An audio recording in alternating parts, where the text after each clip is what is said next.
Olá pessoal, sejam bem-vindos a mais um vídeo do canal O Mundo da Ciência. E até agora, no nosso curso de Relatividade Restrita, falamos sobre a cinemática relativística. Porém, agora vamos entrar no conceito de dinâmica relativística. Vamos falar do momento relativístico. Bem, aqui nós temos os nossos dois sistemas, o sistema S em repouso e o sistema S' com uma velocidade constante, U muito próxima à velocidade da luz. Dado um evento, podemos calcular a coordenada do evento em relação a S e a S', como já fizemos no vídeo de transformada de Lorentz. Bem como podemos também calcular a velocidade em relação a S e a S'. Como ficaria a velocidade na direção x no sistema S? Bem, seria simplesmente Vx igual a dx dt. Ou seja, é a velocidade do evento calculada em relação a S, utilizando o relógio de S.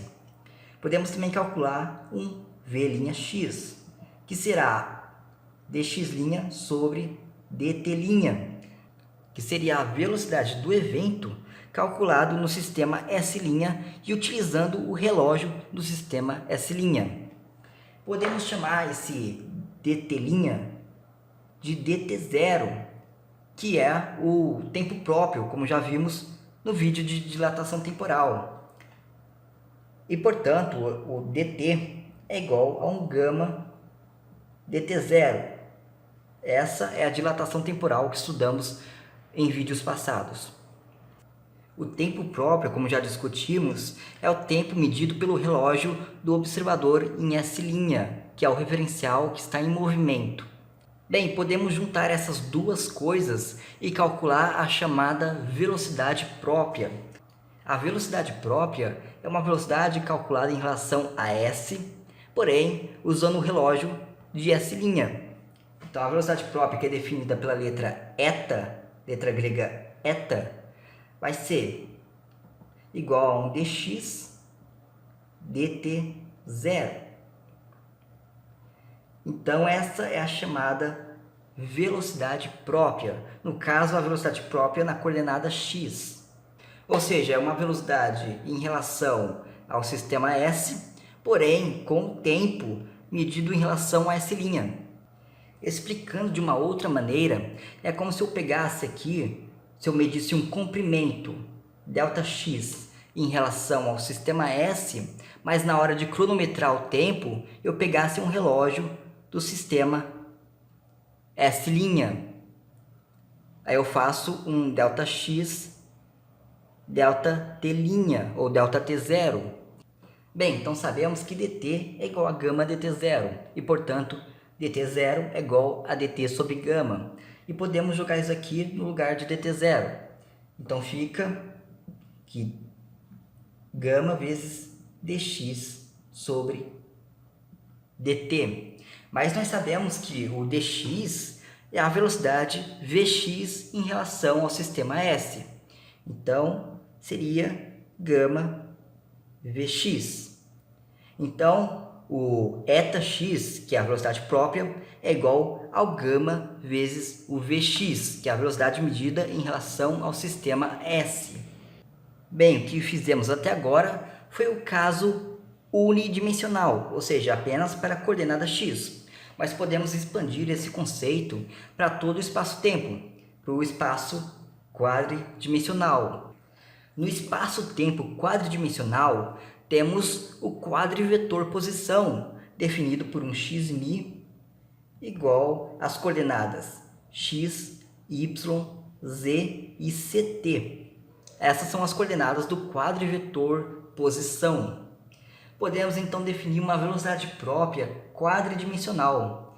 Então, o quadrivetor velocidade própria, eta_mi, vai ser igual à derivada do vetor, do quadrivetor posição, em relação ao tempo próprio, que a gente já viu que é igual a dt sobre gama. Então, vou colocar um gama multiplicando aqui na frente e dividir por dt.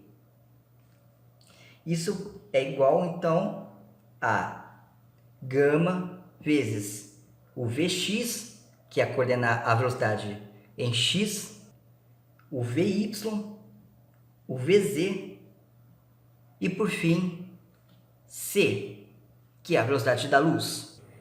Bem, então, só um adendo. Quando você faz a derivada do quadrivetor posição, você está derivando cada coordenada desse vetor. Então, a derivada em relação a x vai dar o vx, a derivada temporal. A derivada temporal em relação a y vai dar o vy.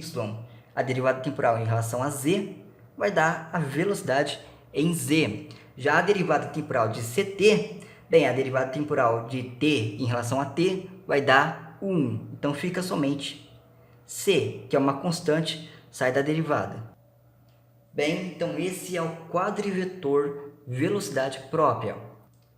Então, agora eu posso definir o quadrivetor momento. Nós sabemos que o momento é o produto entre a massa e a velocidade. Então, o quadrivetor momento, eu posso definir ele como sendo uma massa m0 vezes o quadrivetor velocidade própria. Essa massa m0 é chamada de massa de repouso, que é a massa que um objeto tem enquanto está em repouso. Isso daqui, então, vai ser igual a gama vezes m0 vezes esse vetor aqui, vx, vy,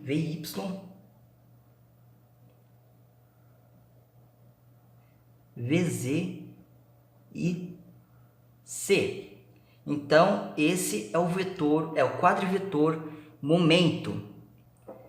Esse produto do gama vezes o m0 recebe um nome especial. Recebe o nome de massa relativística. A massa relativística, denotada apenas por m, é igual ao fator de Lorentz vezes a massa de repouso. Essa é a massa relativística. E a gente sabe, de longa data, que o gama sempre é maior ou igual a 1. Então, quanto maior a velocidade, maior o valor do gama. E, portanto, quanto maior a velocidade, maior será a massa relativística. Então, temos mais uma consequência da relatividade restrita, que é a dilatação da massa. Quanto maior a velocidade, maior a massa.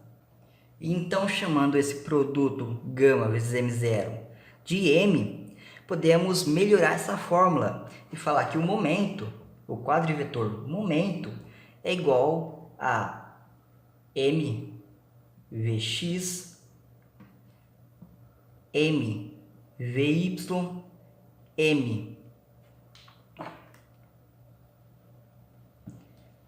m vz e, por fim, mc. Mas eu ainda posso melhorar ainda mais essa fórmula. Eu posso falar que mvx é px, é o momento na direção x. O mvy eu vou chamar de py. E o mvz vou chamar de pz. E o mc eu vou deixar como mc mesmo.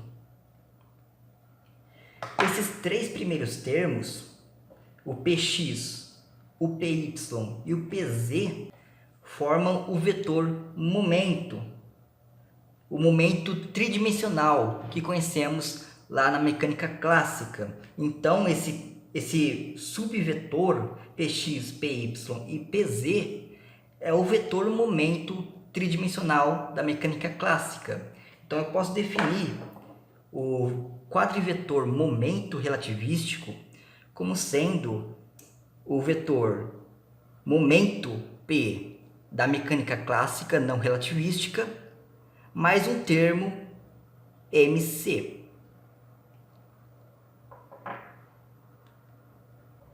Bem, então esse é o momento relativístico. Podemos também encontrar uma força relativística. A força relativística é a derivada do momento relativístico no tempo. É a derivada temporal do momento relativístico. Então, isso aqui vai ser igual a um gama m0 quando eu bater a derivada em cada um desses termos de velocidade, esses termos vão dar as acelerações, a x, a y e a z. E a derivada temporal de c nós sabemos que é zero, porque c é uma constante. Então eu posso chamar esse novo vetor composto pelas coordenadas ax, ay e az como sendo um quadrivetor aceleração. Então, essa é a fórmula relativística da segunda lei de Newton. A força é igual a gama m0, quadrivetor aceleração. Essa é a segunda lei de Newton relativística.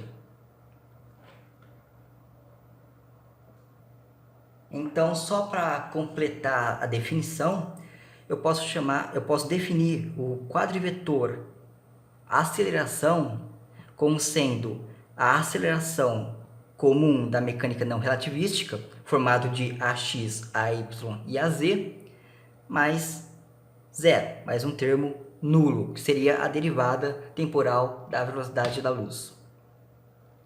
Bem, pessoal, então vou ficando por aqui. Se gostaram, deixe um joinha e compartilhe o vídeo. Também se inscreva em nosso canal e continue acompanhando a série Relatividade Restrita. Curta nossa página no Facebook, O Mundo da Ciência. E falou e até semana que vem.